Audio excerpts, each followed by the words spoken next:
ప్రియ శ్రోతలు, కోపం అనేది ఒక ఉద్రేకం. దాన్ని దేవుని బిడ్డలు ఆధ్యాత్మీకరించుకోవాలి. ఎఫెసీ పత్రిక 4:26 కోపపడండి గాని పాపం చేయకండి అన్నాడు భక్త పౌలు.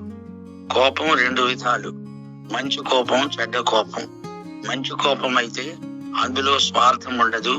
దాన్ని ప్రజలకు ఉపయోగకరంగా మార్చుకోవాలి. దేవుని యందు విశ్వాసం ఉంచిన వారికి చెడ్డ కోపం మీద ఘన విజయం ప్రాప్తిస్తుంది.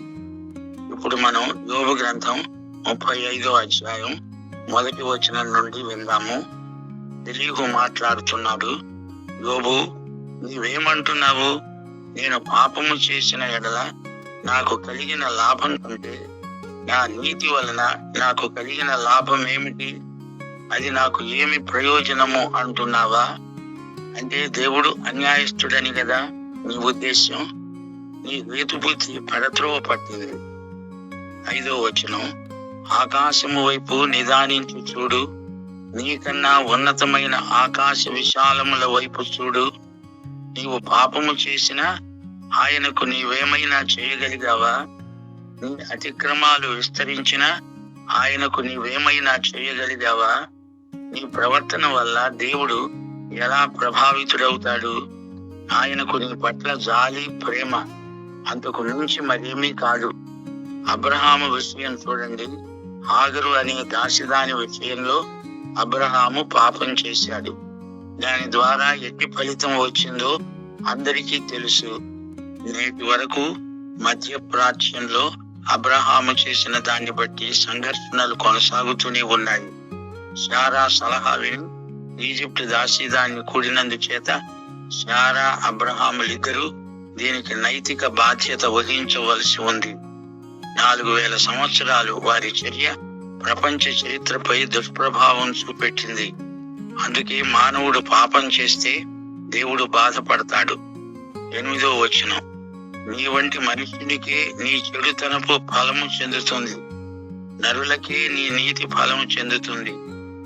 మానవుడా, మనలో ప్రతి ఒక్కరము చెప్పే మాట, చేసే పని ఇతరులపై ఎలాంటి ఫలితం చూపుతుందో ఆలోచించండి. ఎలీహు చెప్పిన మాట అక్షరాల నిజం. ప్రతి ఒక్కడూ బోధకుడే, ఉపాధ్యాయుడే అయితే ఇతరులు ఏమి నేర్చుకుంటున్నారు అన్నదే సమస్య. అనేకులు బలాత్కారం చేయడం వలన జనులు కేకలు వేస్తారు. బలవంతుల భుజబలానికి భయపడి సహాయం కొరకు కేకలు వేస్తారు. అయితే రాత్రి యందు కీర్తనలు పాడడానికి ప్రేరేపిస్తూ, భూజంతువుల కంటే మనకు ఎక్కువ బుద్ధి నేర్పుతూ, ఆకాశ పక్షుల కంటే మనకు ఎక్కువ జ్ఞానం కలుగజేస్తూ నన్ను సృజించిన దేవుడు ఎక్కడ ఉన్నాడని అనుకునేవారు ఎవరూ లేరు. విశ్వాసులారా, వింటున్నారా? రాత్రి యందు కీర్తనలు పాడడానికి మనలను ప్రేరేపించేవాడు దేవుడే. దేవుని యందే మనకు ఆనందం. ఎఫెసీ పత్రిక 1:3 మీ హృదయాలపై ఈ వచనాన్ని ముద్రించుకోండి. మన ప్రభు అయిన యేసుక్రీస్తు యొక్క తండ్రి అయిన దేవుడు స్తుతించబడును గాక. ఆయన క్రీస్తునందు పరలోక విషయములలో ఆత్మ సంబంధమైన ప్రతి ఆశీర్వాదమును మనకు అనుగ్రహించాడు. ఆశీర్వాదము అనగా అర్థమేమిటి? ఆశీర్వాదం ఆనందాన్ని కలిగించేది, ఆనందాన్ని వృద్ధి చేసేది. అదే ఆశీర్వాదం అంటే. మోషే కొండపై నుండి దిగి వచ్చినప్పుడు అతని ముఖ చర్మం ప్రకాశించింది. దేవుడు మన పాపాలు క్షమించినప్పుడు, దేవుని కృప మనము అనుభవించినప్పుడు, దేవుని సహవాసంలో మనకు ఆనందం. అదే ఆశీర్వాదం. 1 యోహాను 1:4 మన సంతోషము అనగా ఆనందము పరిపూర్ణమవడానికి మేము ఈ సంగతులను రాస్తున్నాము. రాత్రి యందు కీర్తనలు పాడడానికి దేవుడు మనల్ని ప్రేరేపిస్తాడు. చెరసాలలో పౌలు, శీలలు పాటలు పాడారు. అది అర్ధరాత్రి వేళ. ఎలీహు ఈ సత్యాన్ని నేర్చుకున్నాడు. గోత్రకర్తల కాలంలో రాత్రి యందు ఆనంద గీతాలు పాడుకునే కృప దేవుడు ఎలీహుకు అనుగ్రహించాడు. ఇతని ప్రసంగమే గోష్ఠీ సభకు ముగింపు. దేవుడు యోబుతో నేరుగా మాట్లాడబోతున్నాడు. ఒక పెద్ద గాలి తుఫాను రాబోతున్నది. తుఫానులో నుండి దేవుడు యోబుకు ఉపదేశించబోతున్నాడు. జీవితంలో పెను తుఫానులు చెలరేగినప్పుడు దేవుడు ప్రశాంతంగా మన ఆత్మలతో మాట్లాడతాడు. లోకమిచ్చేటట్లు కాదు, దేవుని శాంతి మనకు అనుగ్రహిస్తాడు. మనకు దేవునికి ఎట్టి పరిస్థితి అడ్డము రాకూడదు. ప్రియ శ్రోతలారా, ఈ అధ్యాయంలో దేవుడు ఎంత గొప్పవాడో వర్ణించబడింది. దేవుని ఎదుట ఎవరూ గొప్పవారు లేరు. యోబు తాను మనుషుల దృష్టిలో గొప్పవాణ్ణి అనుకోవచ్చు గాని దేవుని దృష్టిలో అతడు మానవ మాత్రుడే. అయితే దేవుడు యోబును ప్రేమించాడు. అందుకే దేవుడు పరలోకంలో సైతానుతో యోబు పక్షాన వాదించాడు. మరో మాట, దేవుడు మహోన్నతుడు. అయితే దేవుడు మనకు దూరస్తుడేమీ కాడు. ఆయనకు మనమంటే ఎంతో శ్రద్ధ. దేవుని ప్రేమ ఎంతో గొప్పది. ఎఫెసీ పత్రిక 2:4 దేవుడు కరుణా సంపన్నుడై ఉండి మనము మన అపరాధముల చేత చచ్చిన వారమై ఉండినప్పుడు సహితము మన ఎడల చూపిన తన మహా ప్రేమ చేత మనలను క్రీస్తుతో కూడా బ్రతికించాడు. కృపచేత మనము రక్షించబడ్డాము. దేవుని కనికరం ఎంతో గొప్పది. కీర్తనలు 86:13 ప్రభువా, నా దేవా, నా ఎడల నీవు చూపిన కృపా కనికరములు అధికమైనవి. పాతాళపు అగాధము నుండి నా ప్రాణాన్ని తప్పించావు. అలాగే దేవుని దయాదాక్షిణ్యాలు ఎంతో గొప్పవి. 117 కీర్తన 2 యెహోవా కృప మన ఎడల హెచ్చుగా ఉన్నది. ఆయన విశ్వసనీయత నిరంతరము నిలుస్తున్నది. కాబట్టి సమస్త అన్యజనులారా యెహోవాను స్తుతించండి. సర్వజనములారా ఆయనను కొనియాడండి. విశ్వాసులారా వింటున్నారా? దేవుడు మన కష్టాలు కడగండ్లు వెంటనే తొలగించకపోవచ్చు గాని ఆయన మనకు రాత్రి వేళ ఆనంద గీతాలు పాడగలిగే ఆత్మానందం ఇస్తాడు. కీర్తనలు 42:8 పగటి వేళ యెహోవా తన కృప కలుగ ఆజ్ఞాపిస్తాడు. రాత్రి వేళ ఆయనను గూర్చిన కీర్తన, నా జీవదాత అయిన దేవుని గూర్చిన ప్రార్థన నాకు తోడుగా ఉంటాయి. 77 కీర్తన 6 నేను పాడిన పాట రాత్రి యందు జ్ఞాపకం చేసుకుంటాను, నా హృదయమున ధ్యానించుకుంటాను. 119 కీర్తన 62 న్యాయమైన నీ విధులను బట్టి నీకు కృతజ్ఞతాస్తుతులు చెల్లించడానికి అర్ధరాత్రి వేళ నేను మేల్కొనేవాణ్ణి. ఇప్పుడు మనం యోబు గ్రంథం 36 అధ్యాయంలోకి వస్తున్నాము. ఎలీహు ఇంకా మాట్లాడుతున్నాడు. 1 కొంతసేపు నన్ను ఓర్చుకో, ఈ సంగతి నీకు తెలియజేస్తాను. ఏలయనగా దేవుని పక్షముగా నేను ఇంకా మాట్లాడవలసి ఉన్నది. ఎలీహు దేవుని పక్షంగా మాట్లాడుతున్నాడు. ఎంత మాట్లాడినా దేవుని ఎదుట అతడెంత, అతని జ్ఞానం ఎంత. దేవుని సర్వజ్ఞానము మనకు ఆశ్చర్యం గొలుపుతుంది. సృష్టి మర్మం మానవుడు పూర్తిగా గ్రహించగలడా? సంగతి మరుగు చేయడం దేవునికి ఘనత. మన జ్ఞానం పరిమితం. అలాంటప్పుడు నీవు నేను దేవుణ్ణి ప్రశ్నించగలమా?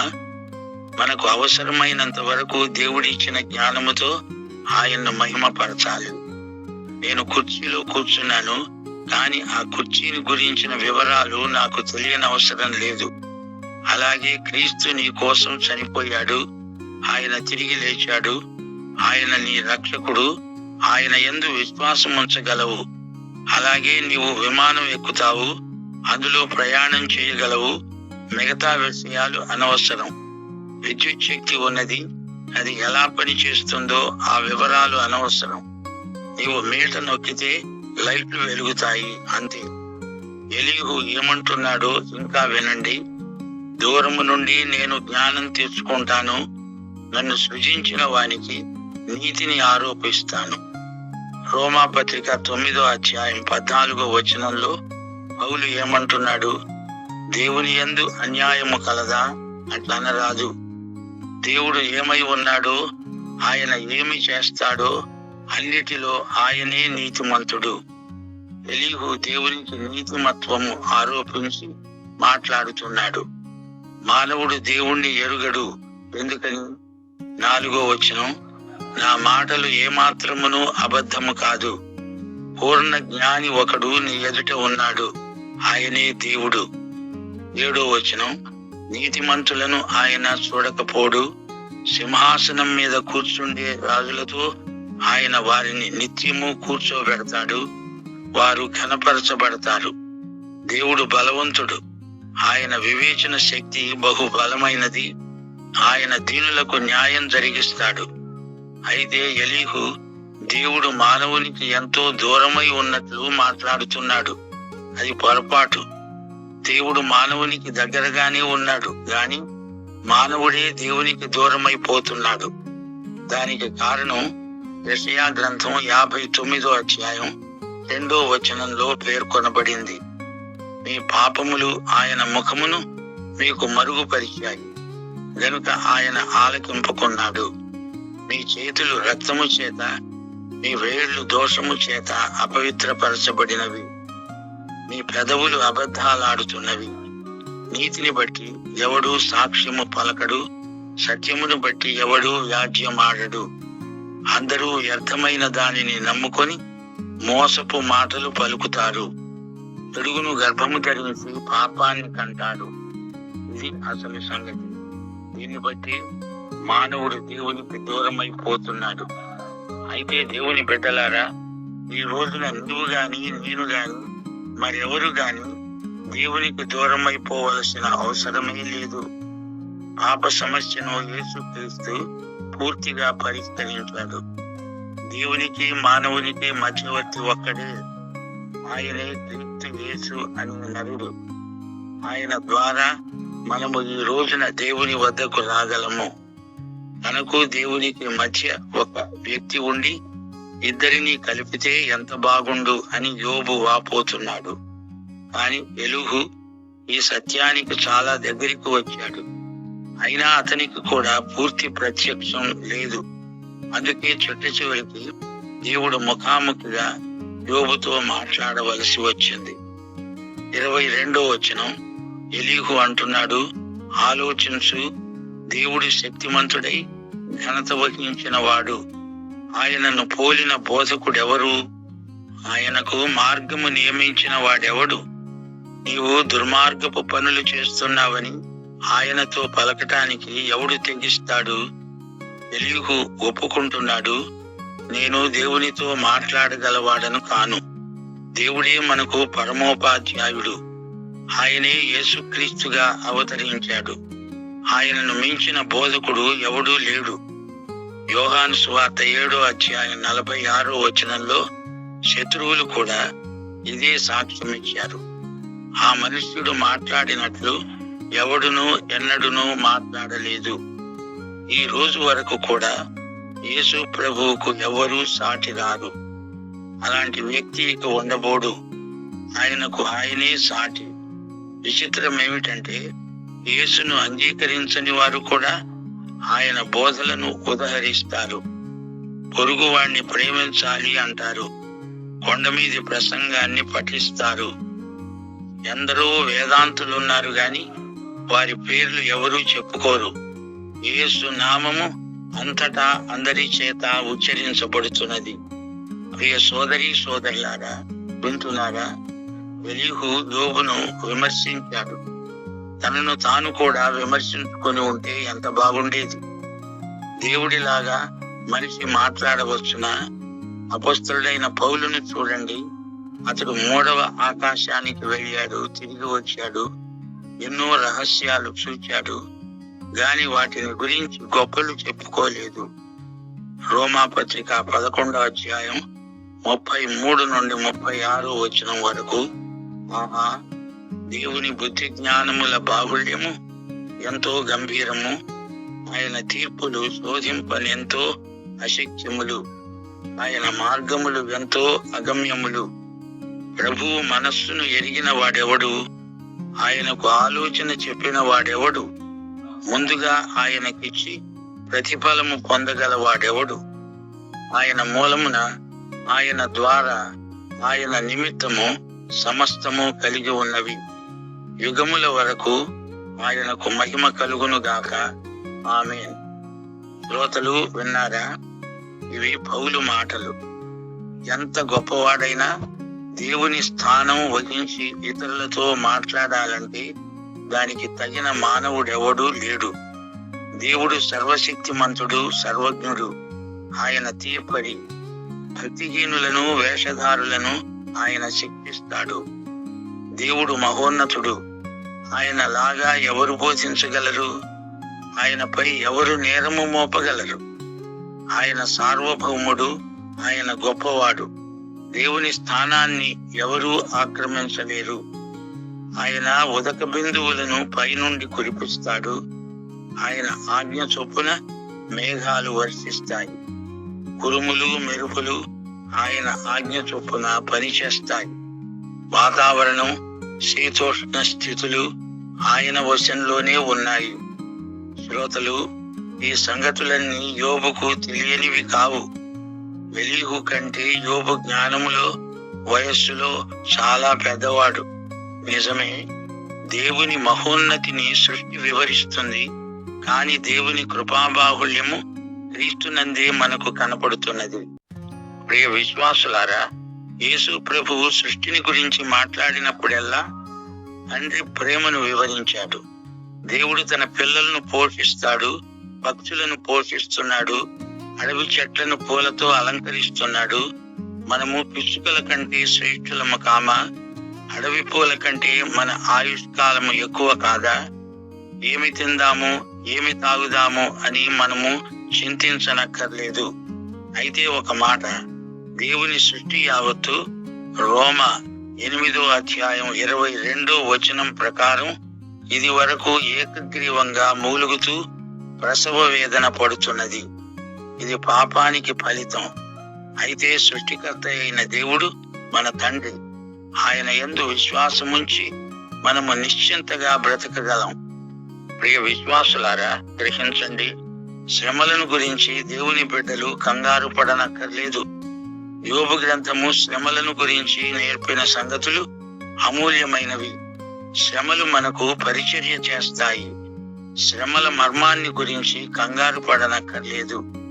శ్రమలు పొంది పరీక్షలో గెలిచిన వారు అట్టి శ్రమలలో ఉన్న వారికి ఆదరణ కలిగించగలరు. శ్రమానుభవమందు దేవుని బిడ్డలు సన్నిహిత సహవాసం చేయగలరు. శ్రమలను బట్టి దేవునికి సన్నిహితులమై ఆయన వద్ద నేర్చుకునే మనస్సు అలవరుచుకుంటాము. శ్రమలు వచ్చినప్పుడు యేసు క్రీస్తు శ్రమలను ధ్యానించుకొని ఓదార్పు పొందుతాము. దేవుని బిడ్డలు శ్రమల ద్వారా ఇతరుల కష్టాలకు స్పందించగలరు. సున్నితమైన మనస్తత్వాన్ని అలవరుచుకుంటారు. అంతేగాని శ్రమలు వచ్చినప్పుడు దేవునికి ఎదురు తిరగకూడదు. దేవునికి ఎదురు ప్రశ్నలు వేయకూడదు. స్వార్థ కేంద్రితమైన మనస్సు మంచిది కాదు. మనస్సును కఠినపరుచుకొనకూడదు. నిరాశావాదం పనికిరాదు. దేవుని మీద సనకూడదు. మన తప్పుడు అభిప్రాయాలను సరిచేసుకోవాలి. శ్రమల బడిలో, దేవుని ఒడిలో అమూల్యమైన పాఠాలు నేర్చుకుంటాము. ప్రసంగి గ్రంథం 3వ అధ్యాయం 11వ వచనం, దేవుడు శాశ్వత కాల జ్ఞానమును నరుల హృదయమందు ఉంచాడు, గాని దేవుడు చేసే క్రియలను పరిశీలనగా తెలుసుకోవడానికి అది చాలదు. ప్రియులగా, నువ్వు యేసుక్రీస్తును నీ స్వకీయ రక్షకుడుగా ఎరుగుదువా?